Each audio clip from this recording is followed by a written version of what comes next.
Why do we eat it when we know it's unhealthy? It's convenient, we say. It tastes good, we reason.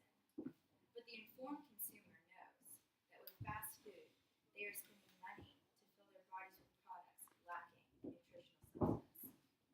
So why is going through the drive-thru so much more a part of our culture than home-style cooking? Is it because we find preparing a meal time-consuming? Or could it be that for many of the out-to-eaters, just haven't been taught properly how to efficiently work in the kitchen? A culinary class should be required in schools because it would provide students education on the origin of their food's ingredients and how processed foods contain harmful contaminants.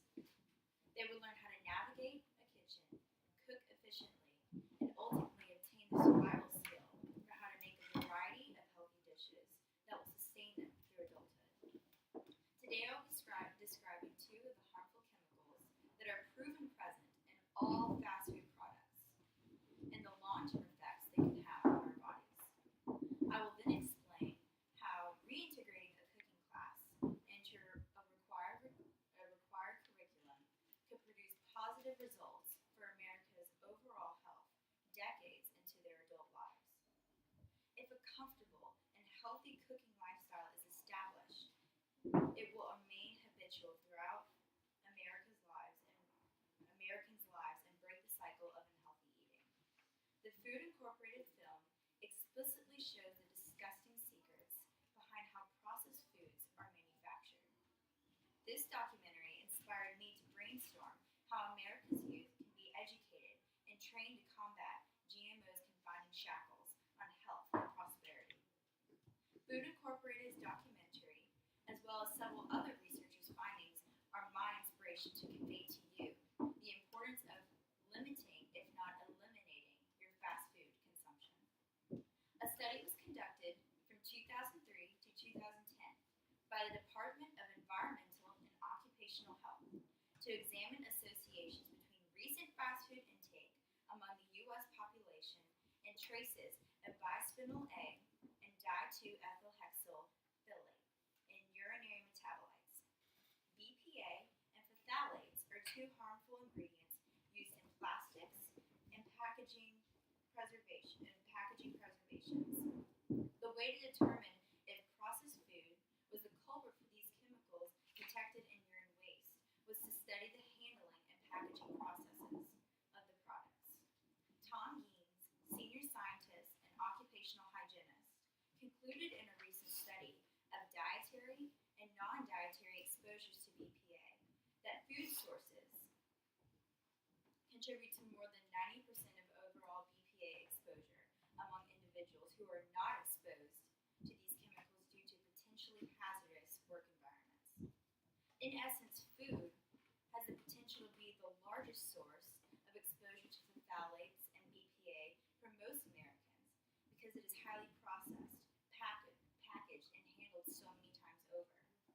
The workers' gloves, companies' conveyor belts, and food packaging all contribute to the accumulation of chemicals in already unhealthy food. Fast food may prove to be a convenient fix for temporary hunger, but the long-term effects can prove to be deadly for the consumer and eventually their children. So what even are phthalates and bisphenol A, and why are they so bad for us? Well, phthalates and BPA can drain or drift from products containing them and eventually enter the human body through ingestion, inhalation, and even absorption through the skin. Vandenberg's human exposure to bisphenol A explains that once in the body, phthalates and BPA is rapidly metabolized, and they are excreted by urination within 24 hours of entering the bloodstream. Human exposure to these chemicals is widespread due to the number of processed foods available for human consumption.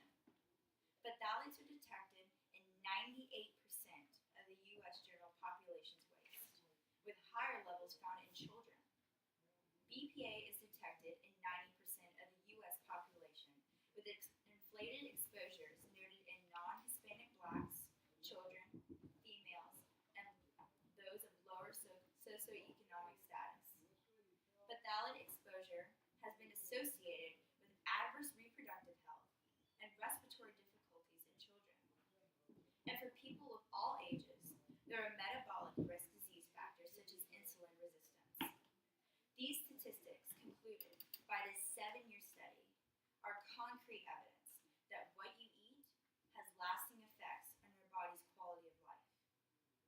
So what if we re-implement home economics as a class to help reduce humans' BPA and phthalate intake, as well as improve overall health? For much of the 20th century, home economics courses were devoted to teaching girls to sew, cook, and run an organized household.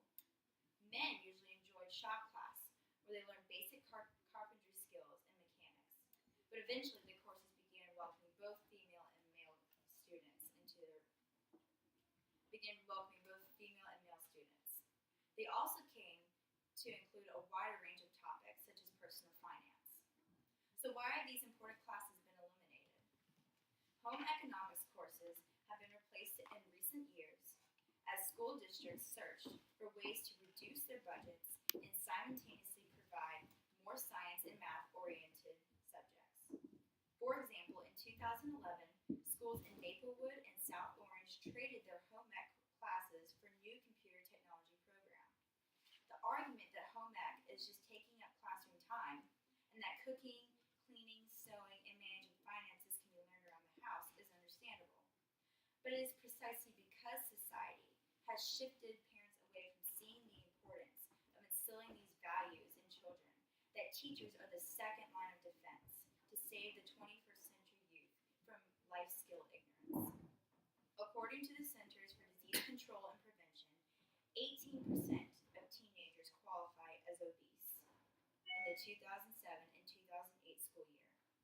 18% is too alarming to sit back and tell parents, some of whom work full-time jobs, to find the time and teach their kids how to cook healthier meals for themselves.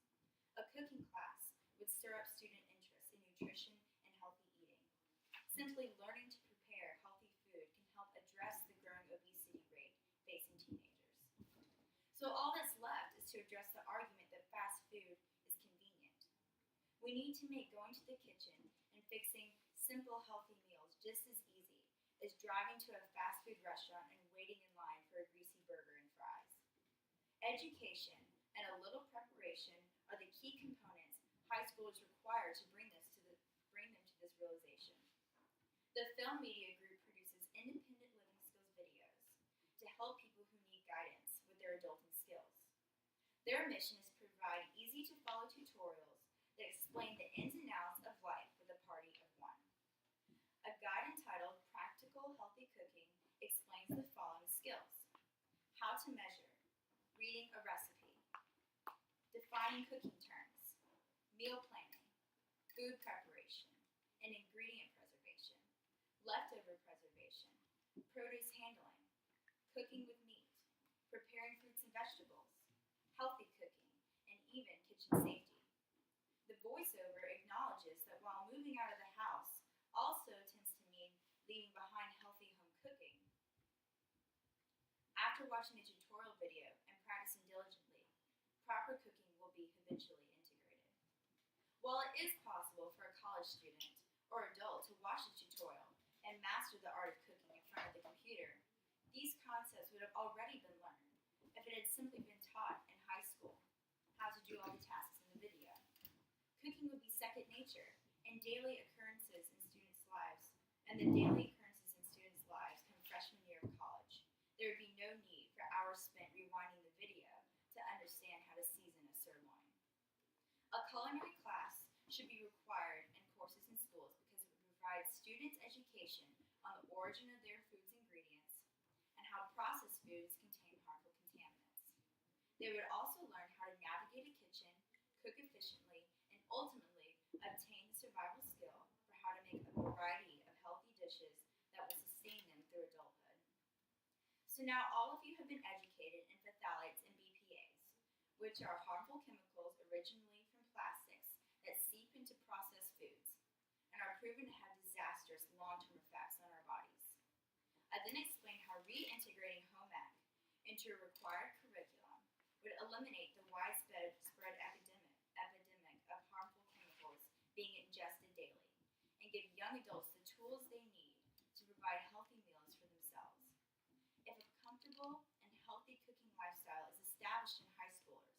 it will remain habitual